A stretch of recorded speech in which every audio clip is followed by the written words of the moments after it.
Sometimes the story we tell ourselves is not really true.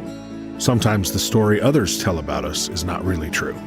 Here on today's Heartlift with Janelle, we are going to learn how to rewrite our story. So pick up your favorite pen and journal, grab a cup of something delicious, and start your heart-lifting journey towards living a meaningful life.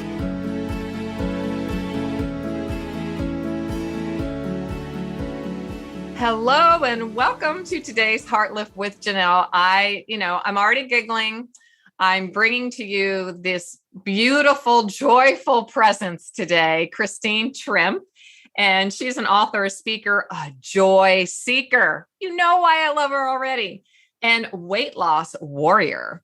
After losing over 100 pounds in her joy-filled journey of healing, God instilled a passion within Christine to inspire, motivate, and encourage women. And if you're listening as a man, because I know there are a few of you, to pursue healthy, holy living, body, mind, and spirit. You know that's why she's here. Christine speaks and writes for women all over the world, sharing the freedom Christ offers when we choose the path of surrender and sacrifice. So Christine, welcome. Welcome to today's Heartlift with Janelle. So happy. Janelle, I am so delighted to be here as I've been listening to your podcast and I met you at ASA. Yeah. I just love how you call us, your audience, Heartlifters. So happy to be here to talk about the heart today. And you are dressed in red and so ready to be a heart lifter. You already are. Welcome to the community, the Stronger Everyday community, where we just heart lift everyone in our spheres of influence. And so when we started chatting about it, I thought that I really want to know so much about your new book, of course, Seeking Joy Through the Gospel of Luke, a Christmas to Calvary Advent Countdown. It's coming out in October. So we're probably already in October when this airs. And Christine, I'm so excited just about the title of Seeking Joy. Would you share with us part of your story? It's not your whole entire story. Of this huge weight loss that happened in your life. Tell us your story. Great. And thank you so much. I will make it very brief and we'll have to come back another time together to talk about the rest of the story. But I had lived in chronic health issues and chronic obesity for decades, for 30 years. Wow. And I tried to fix that, of course, over and over again. It was something, it was something on my soul that I knew I needed to fix this health and be on this healing journey. But I did it so many decades on my own power, in my own power and in my own mind. And as a control freak, I experienced failure after failure. And then finally, I was in such a pit of despair that I had obstructive sleep apnea diagnosed. I had ovarian cyst. I was 105 pounds overweight. And with the ovarian cyst, the doctor discovered that I had fatty liver disease. And that was quite frightening to me. And the ovarian cysts were painful. So I finally did what the only thing I had left to do was to cry out to God.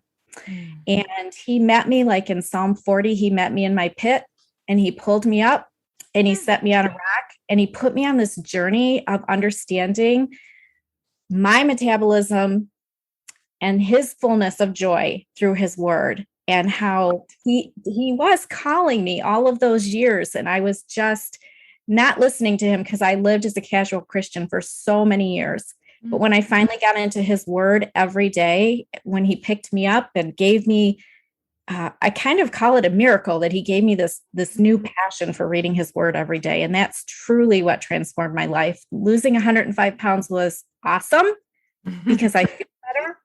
But the real gift, like I like to talk about gifts a lot in the Christmas season, right? The real gift. I love gifts. The real has been the change in my mindset. And you know how Paul talks a lot about renewing your mind and But most of all, my spiritual walk with him has been redeemed. I've developed such a deep and intimate relationship with him that I have healed my body, mind, and spirit.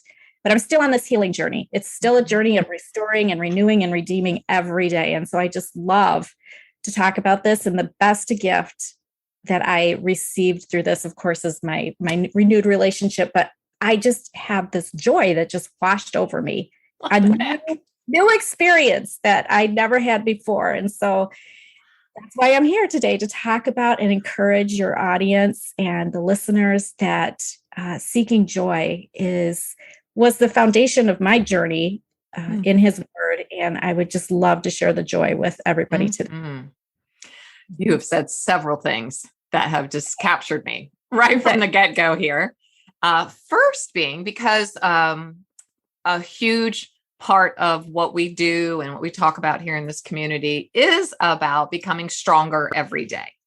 And how do we do that? And we start that process with our own heart.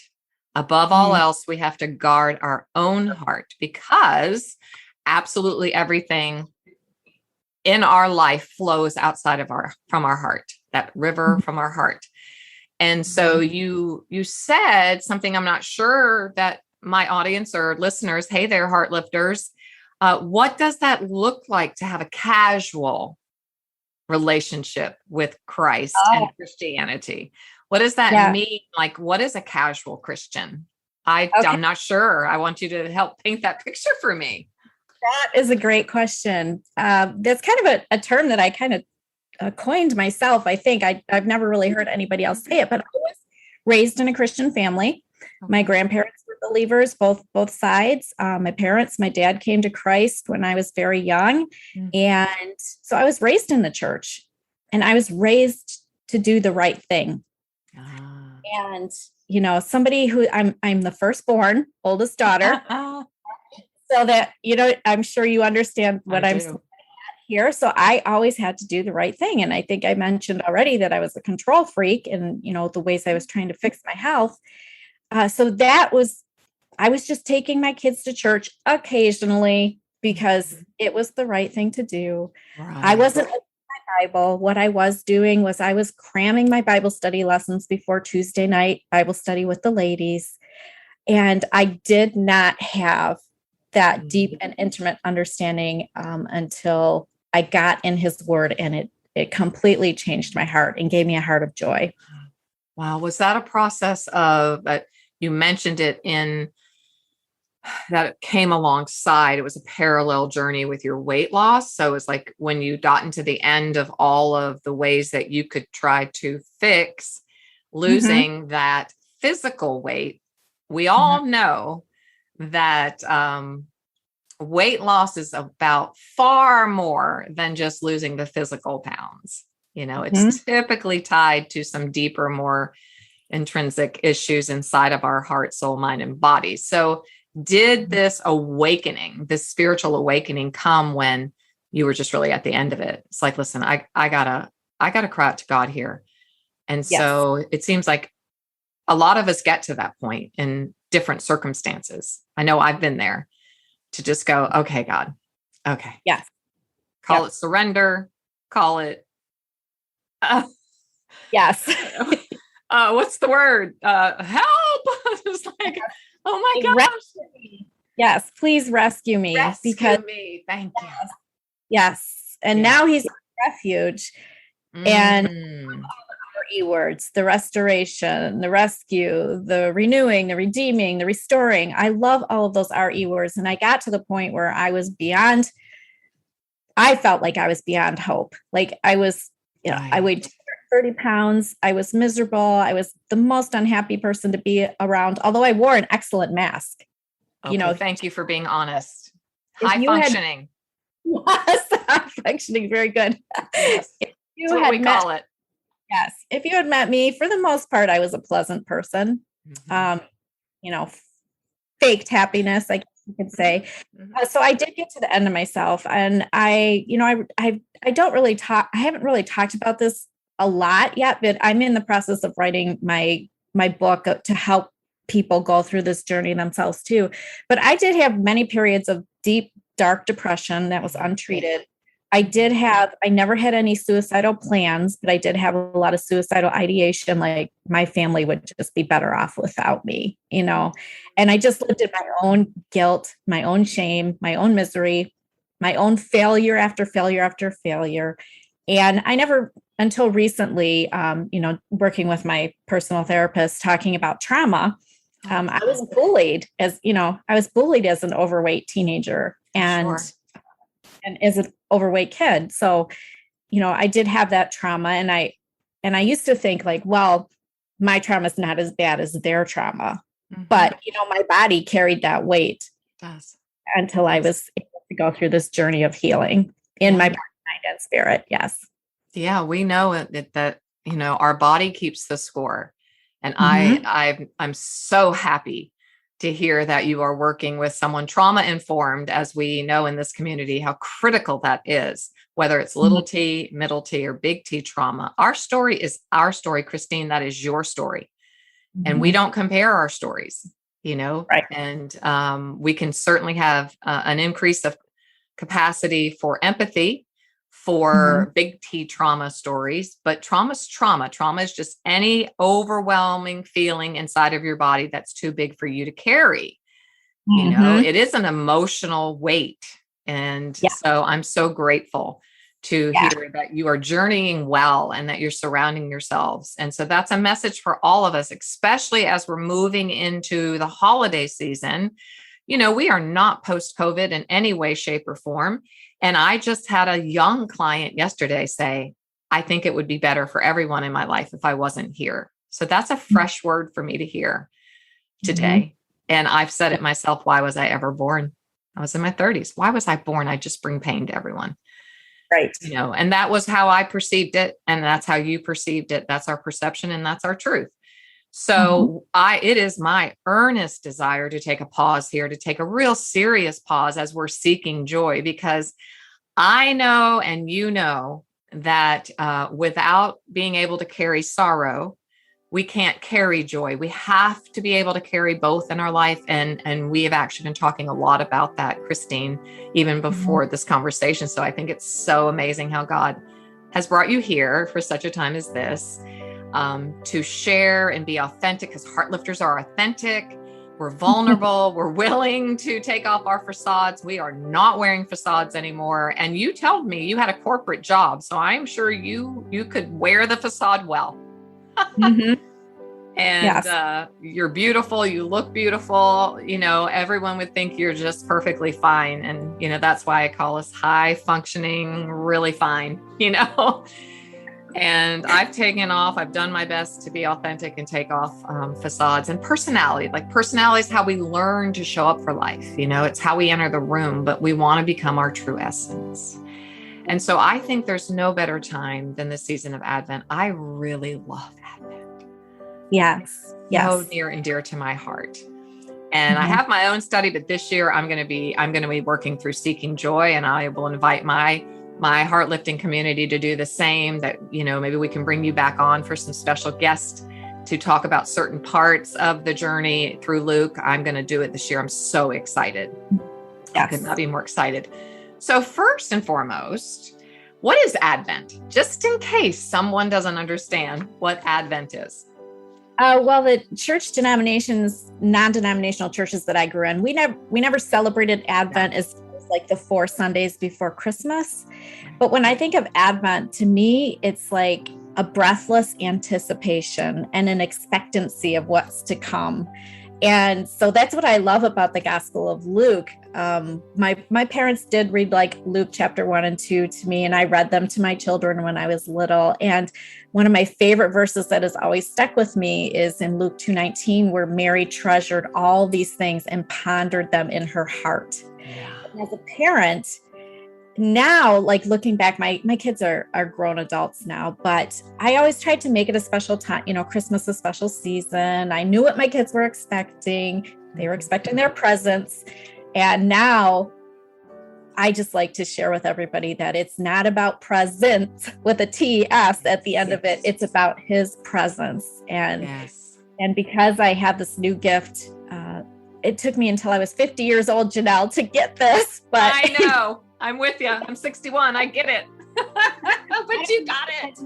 I know, better late than never. Like just unwrapping and pondering these things in my heart. Part of the book is at the end of each chapter, I ask some pondering questions. So it gives chills.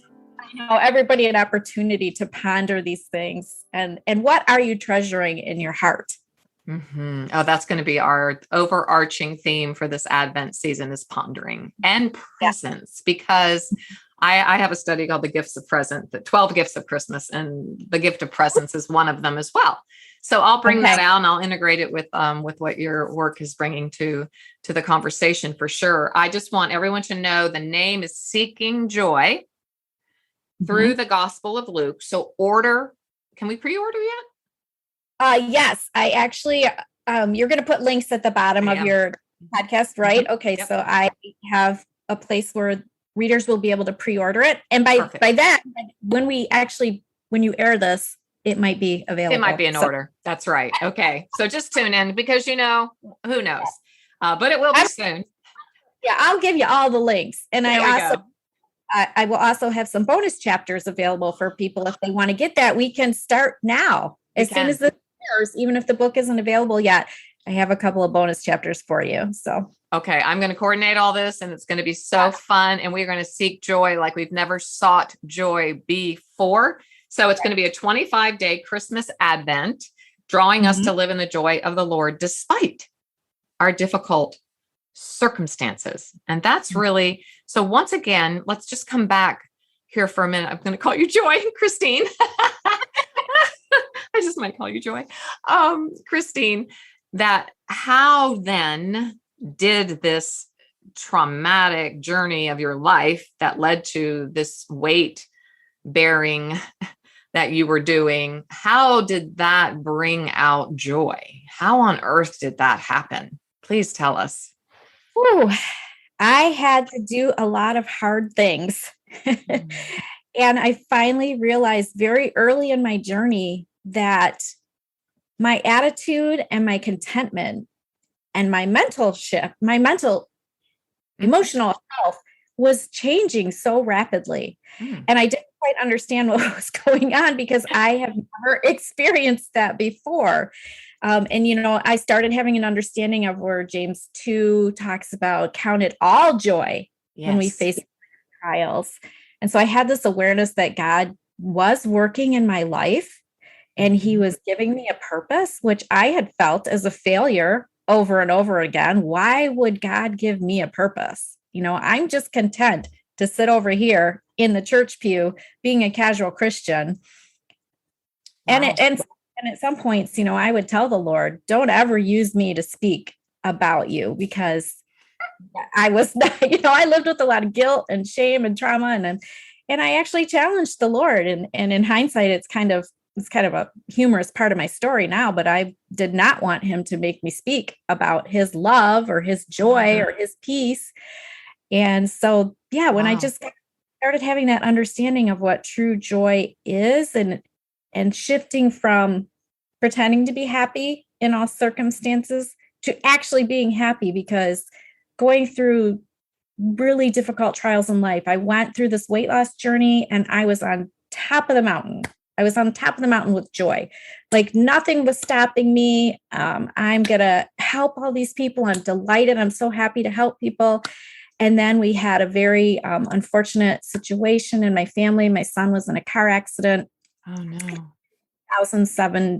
2017, and he lost consciousness and he was hit rear-ended 70 miles per hour. And we didn't know what we didn't know at the time. Right. He has been diagnosed with a traumatic brain injury. And so we've got a really hard, heavy life situation going on right now. So still to this day. Yeah, still to this day. Yes. And there's days that it makes me very weary. And there's days that, I wake up every morning and I say, the joy of the Lord is my strength. And I open my word, and that is the only thing that's getting me through it. And I loved how you said earlier, how we have this joy in the seasons of sorrow and in the seasons of complete happiness, overflowing, everything's going great. So that's why it's so important to me to encourage people to continuously seek joy. Yeah, I think that you are bringing a very profound, very needed conversation into, particularly into the Christian community, because I think joy is extremely mysterious. I think it is misunderstood. And I say a lot here in this community. I was taught, I'm in my 7th decade. So my early teachings of Christ were Catholic Church, but then brought into the Charismatic Church in my early 21. And so it was Jesus, others, you. We were just taught to serve and to give and to do. We were not really taught to put anything into ourselves, self-care, self-knowledge, self-compassion, all of those self words. And so before we came in here today, Joy, I took a minute to remind myself of what joy, the defining word, what does it mean? I love Webster's 1828, which is the original definition. And that reads the passion or emotion excited by the acquisition or expectation of good. So here, this is our lean in teaching moment here, Heartlifters. It's that excitement of pleasurable feelings. So we're hearing emotion, we're hearing feelings, which is caused by success, good fortune, the gratification of desire or some good possessed. But then when you look at in the word, I went to John 15:11, which, talks about our joy. Jesus is he's proclaiming and telling us that our joy can be complete. Yes. It can be full. We can have full joy. We can have full, complete joy. So I looked up joy there. It's very interesting. Delight of the mind. So it has to do with the mind. From the consideration of the present, or assured approaching possession of a good. In John 15:11, you break it down and it means kara, calm, delight, calmly happy or well off. I couldn't believe I saw the word calmly there. Calm, delight. Because when we think of joy, we think of Tigger. We think of ho, ho, ho, Santa, we stand little giggles and short portals and all that stuff. It also means to be well. It means to be well, spirit, soul, mind, and body. It means to thrive. So how then, Christine, do we hold joy and sorrow at the same time, right? How do we, I feel like it is something I am saying almost every day in my work with others, is our work is to hold joy and hold sorrow, and they're best friends, and you can't have one without the other. We know that from the beautiful teaching of Dr. Brene Brown. She brought that to the forefront. Your thoughts on that as we go this Christmas Calvary countdown in Luke? Yeah, thoughts. I'm throwing this at you. You weren't expecting it.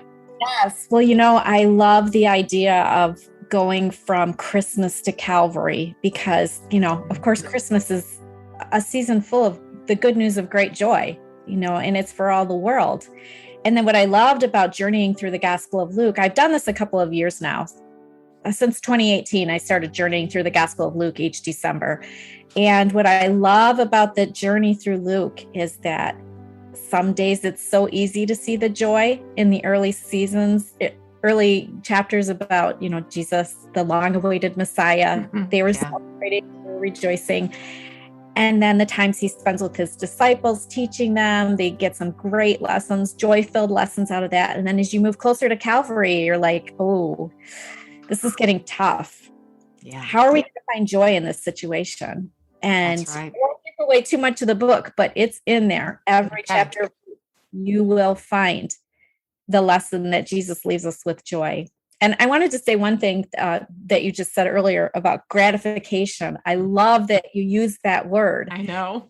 Because I have an inner sense now of satisfaction in knowing the Lord and knowing the joy of the Lord is my strength every day. He satisfies me body, mind, and soul. And I 100% believe that we were made to crave. And what is going to gratify that? What is going to satisfy us with that? And it used, for me, it used to be potato chips. Yes. Oh, you and I talked about this at AWSA. Let me remind everyone what that is. I don't want to throw out that acronym, Advanced Writers and Speakers Association, which we both belong to. And we were passing and talking. You were talking about your next book, your memoir, in a sense, your Christian living book about crave and craving and made to crave. And I'm like, oh my God, that's so good. Yeah. I'm getting chills again. That word crave. The word crave, and very early in my journey, the Lord led me into Ephesians, and I read a really awesome book by Heather Holleman called Seated with Christ, and she really reflects a lot on Ephesians chapter 2. He's inviting us to the table, and at the beginning of Ephesians chapter 2, Paul is talking about the cravings of the flesh and all the worldly things that we craved, and that's how I used to try to satisfy my soul, with not just food was a big part of it. Food was a huge idol in my life, but also my checklist and my calendar and my schedule and having control and all of that. So I know that I was made to crave, and I was craving all the wrong things. And I love that you said be well, because I love to say crave well, be well. Oh my gosh, that's your subtitle, or that's something, right? Yeah, it's crave something well, be well. I'm not, that even could be a title. Crave well, be well. I mean, that just is this is so powerful. And I think that craving, you just can't even say the word. It's like giggle. You can't say the word giggle without giggling. Craving makes me just lean in, and it makes, what am I craving this Advent season? Mm-hmm. Wow. Yeah. See, your work is so integrated, which is just so beautiful. That's what I love to see an author's work become so integrated that, one thing can't lead. It's just all together. And so you started this study on your blog, and it was very successful. And that's kind of how it evolved. I love organic growth as well. So all you out there who are you love writing and you want to be published, you want to get your words in print. It's the best way to me is when it starts organically. And so share with us how it went from your blog and your wellness journey, and then became a book. And so just help me understand what your readers resonated with for sure, and how it led you to the Seeking Joy. Okay. So in my wellness journey, I always like to make sure to put a lot of sneaky Jesus, like on my blog. Most people end up on my blog because of the weight loss journey. And then I want it to be very apparent that it is a, Christ-centered website. And, you're Christ-centered. Yes, so you're faith informed. That's how I like to say, this is the frame that Christine looks at all of life through. Yeah. Right. And so I want that to be evident. And so I started sharing at Christmas time. I'm like, I'm going through this book of Luke. Well, I should just blog about it, So every day I just put up a little snippet of what I got from each chapter. And I noticed people came back year after year. And then, so I started creating like some content to go along with it and things like that. And then last year in the fall of 2020, I'm sure you understand this, but we all looked around and were like, what in the world is going on? This is going to be a very unusual Christmas. I was unable to spend it with my elderly parents who just lived down the road. It was very different for all of us. And I looked around, and we all saw a weary, chaotic world. And the Lord, I'm a singer. I'm a worship leader too. And music. Oh, Holy Night is my favorite Christmas song. And the words, the weary world rejoices. The weary world rejoices. And I'm like, the world is a little too weary right now. I don't see a lot of rejoicing. And so the Holy Spirit prompted me to write bigger blog posts this year. Or in 2020, you're going to write 1,000 to 1,200 words a day. You're not just going to. And so, yes, I wrote this book in the month of December. And after the first week, I started getting some very unusual activity on my website. Like I started getting a lot of email subscribers, and I was like, what in the world is going on? I had tens of thousands of visitors to my website in the first week of December, which was so unusual. And that's amazing. You know what they were coming for? They were coming for the Christmas countdown through the Gospel of Luke. Yes. They weren't coming to find out what I'm eating on a daily basis, but they're learning that what I'm eating on a daily basis is the bread of life, right? That's correct. So, and then God promised me that this was going to be a book and put that on my heart. And I reached out to my publisher and they were like, yes, this is great. Send it to us. And so that's how we are on this seeking joy journey. And I love it. Yeah. One of the, just say one quick thing about the book too, is one of the passions of this whole blog series and everything was to encourage people that you can do anything for 24 days. Correct. So blown away when people are honest and vulnerable with me and telling me that they're not in the Word every day. And I'm like, come on, you can do this. You got this. We got this. You got this. So you set a small goal in front of somebody. And then you have, last year I did a Facebook interactive group with it too. And I had women in there saying, I have not been in the Word every day. And I am so grateful that I have been able to do this. I did it. I'm going to continue this. And they found joy. I'm like, come on, let's go. We're going on a journey to seek joy. I am so ready. I'm so ready now. I'm going to have to just be patient, for sure. But the most beautiful part of this whole thing, one thing that we are very well aware of here in our community is that the practice of gratitude produces this. I was telling Christine beforehand that joy is one of the least researched emotions and feelings, the least, because it's so mysterious. And so I have it in my heart, more joy every day. I have stronger every day, more joy every day, right? I really would love to be someone who puts some time and attention to researching joy on a deeper level like yourself, but the practice of gratitude, it absolutely leads to more joy. So I've thrown the gauntlet down here. I have a small free course called Everyday Epiphanies to when you walk out your door every day, look for an epiphany, look for something that takes your breath away.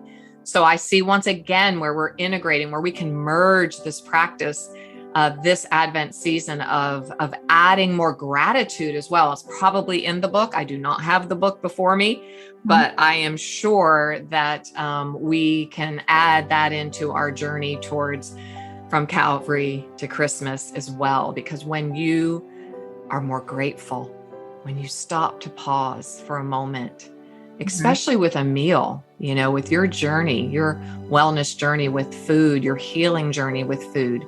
Can you speak to that in any way? How maybe gratitude has also endowed your life in a new way, in any way? Once again, I'm putting you on the spot a lot here, so no worries.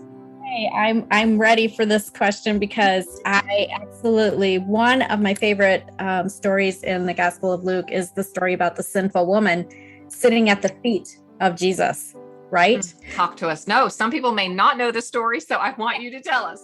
So in Luke chapter 7, there's a sinful woman that goes into the house of a Pharisee.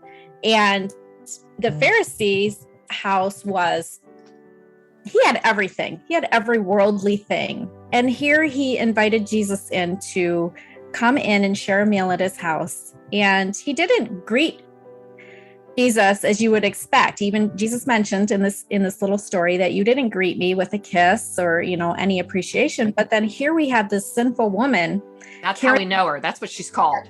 That's the only way to know her is this sinful woman. And she's carrying an alabaster jar, which is expensive.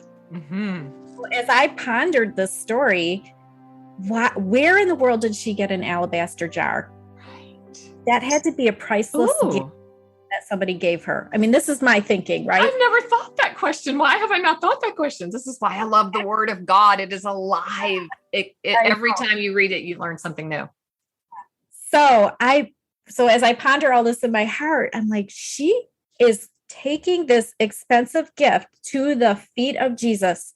She's sitting down in front of his feet. She's spending that time. She's offering the oil from this jar as a fragrant offering over him. She's giving everything that she has. That was probably the most expensive item that she, yes. Mm-hmm. And out of pure gratefulness and the joy in her heart, because I imagine she had just recently heard him speak, was in the community and started having an understanding of exactly who this man was. Exactly. I need to know a little, like, what is it? Right. Something was drawing her. Exactly. Oh. Something drew her in. And I kind of relate that to my story too, is like, he kept drawing me in, even when I was living so casually and like, nah, that's okay. I'm good. I'm not going to, I'm not going to do this. I got enough Jesus. I'm good. I got enough Jesus. I'm doing the right thing. And I'm doing the right thing. I want to make sure that we really lend our ear. You've said that so many times because you really believed you were doing the right thing. Yep. Yeah. I really believed I was doing the right thing. But then as he drew me in, like he drew her into that house, no doubt she was not welcome in that house. Oh my gosh. Walking into the Pharisee's house. Can you picture the scene? I love to like just mentally go through this story, because what she did was she sat at his feet and she sacrificed everything that she had. And to me, that represented like her sin, her sinful life. I'm putting it at your feet. Right. And in a sign of my deepest gratitude to you, I'm giving you, I'm sacrificing, I'm surrendering to you. Yes. Just like you did. It's like I did, the thing that is of most value to me. And so when I gave up control of my own health and gave up control of trying to do everything the right way, and every day meet him in the word every morning, just full of joy and full of gratitude, it's life-changing. And I can't emphasize that enough to people, is just spending that time in his word. It really is the fuel. And I like to talk about, when I coach people in my health coaching, I love to try to get them to the point where they're thinking of food as fuel. Yes. Not as food as an idol, but we're going to set down this idol. We're going to lay it at the foot of the cross. We're going to kneel before him. We're just going to pour it out and just surrender it and give it to him. And we're doing that from a heart of gratefulness for everything that he's done for us. Yes. And it's overwhelming. Like I can't even put into words. Like we know in Hebrews chapter 12, he did that. He went to the cross at Calvary. He did that for the joy, for our joy, so that we can live in perfect union and fellowship with him, on that glorious day that I'm counting down to getting to to walk into heaven and receive the fullest joy ever. I tell this story. I've told the story a few times, but Christine, I think it's important. And I was just telling the young client yesterday who said, I think it would be better if I wasn't here. And I said, let's reframe that. Let's talk about that. Okay. But I shared with her the evening, actually it was about midnight, my father's hospital room. And he was really definitely on his deathbed, an alcoholic. I had prayed the sinner's prayer with my father on the couch in our living room, a few years earlier. And, but he started talking to the corner of the room. And I was like, well, that's curious. I'm so happy my sister was there as a witness to this, because I'm already known a little bit as a Christian fanatic, And so he starts talking. Yeah. I'm ready. Yep. I'm ready. Tough Marine, right? I'm ready. Yes, sir. I'm ready. And I'm like, what the heck is going on here? But he was fixated on that corner. And I'm like, oh, and I was so overwhelmed by the situation that I kind of was just in a state of shock. And he was like, yeah. Don't forget my son, Michael. He's a captain in the Navy. Don't forget this. Don't forget that. Yeah. I'm ready. And then all of a sudden, he just bubbles with this laughter that I've never in my life seen since then, 1993. I mean, laughing from the belly, laughing out loud, laughter. And it was joy unspeakable and full of glory. And I'd never seen my alcoholic Marine father laugh like that. Wow. And it stunned my sister and I. We just were completely stunned. And it kind of ended and he was just laying there. And so I leaned real close and I said, Dad. He looked at me. I said, do you know who I am? I was like, let's make sure he's not hallucinating. And he goes, yeah, you're Janelle. I was like, okay. I said, who are you talking to? And he goes, him. And I went, aye, Captain, we're going to go ahead and go. And I mean, now I wish I said, what do you look like? What was this? What was that? But I just looked at my sister. I said, I think we need to go. I think we're good. He needs to die with his father in heaven. He won't die in front of us. He's got too much pride probably. So we left, and 3 hours later, I got the call that he died in complete and total peace, and he shouldn't have. So that, my dear Heartlifters, dear Christine, that's the joy you're trying to invite us into this Advent season. A kind of deep joy. We were holding, he was on his deathbed holding such sorrow, and such pain in his, but here God came and invited him into this whole realm of joy, and invited us as well, because I was like, I can't wait. Oh my gosh. I want that, whatever that is. Yes. So sweet listeners today, Christine has talked about her casual relationship with her Christianity, of growing up in that faith and not maybe even seeing it as special or understanding anything about the depth or the intimacy with a Christ who came to bring that to us. That's the greatest gift of all, to have that kind of calm sense of delight in life, even when there's a weary world around us. So this is an invitation today that maybe you have a weary world around you, just like Christine shared. And Christine, we will most definitely have you back if you would honor us with your presence. So we can go a little bit deeper into this conversation while we're journeying through the 24 days, because we're definitely going to do that. That's just a done deal today. And I just want to invite everyone today, wherever you are, to perhaps welcome your day like Christine. So once again, tell us how you welcome the day in, Christine, and maybe give us one simple way that we can start our day as we are preparing and walking towards Advent. Well, definitely every morning I start with what I call my Bible and beans time. So if you're a coffee addict like I am too, you have to, first thing I do is I pitter patter to the coffee maker, make my coffee, and then I go sit down in my chair. And I just think it's so important to make that time. And when I was a casual Christian, I remember watching a Bible study series one time, and the woman said, pray to God to ask him to wake you up early. And I'm like, I'm so exhausted. I'm chronically exhausted all the time. I am not doing that. Well, now in a twist, God started waking me up when I was in my healing journey, like around 5 a.m. Oh boy. I love it. So I really encourage people to make the time. If you're not a morning person, schedule it in the evening, maybe after your kids go to bed. And then I've heard that a lot of women like that time because it just helps them to, have a sense of peace as they're getting ready to drift off to sleep. Right. But it's so important. Like, if you must, start it off as a discipline. Yeah. And then before you know it, it is going to be your daily delight. Yeah, that's a great word. The air you breathe. Discipline to delight. Yes. Yeah. And I'm a mover, so I like to get up early. And if I can get up, I'm going to challenge myself to get up even earlier and go for a walk or just spend some time. I like to start with some stillness and some solitude and some contemplation. Maybe just take one scripture. The joy of the Lord is my strength, like you said, or my joy can be complete in God. My joy is complete even when I'm holding sorrow with one hand. Those are beautiful intentions and meditations that we can set. This was so wonderful. Thank you so, so much, Christine, for bringing us this message to seek joy like we've never sought it before. Yes. Awesome. Very joy-filled time with you. Thank you so much for letting me be here, Janelle. My honor.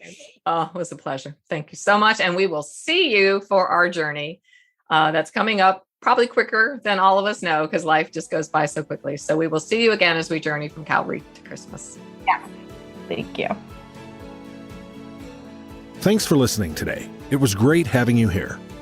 For even more great content and resources, please join the Stronger Everyday online community at JanelleRaridan.com.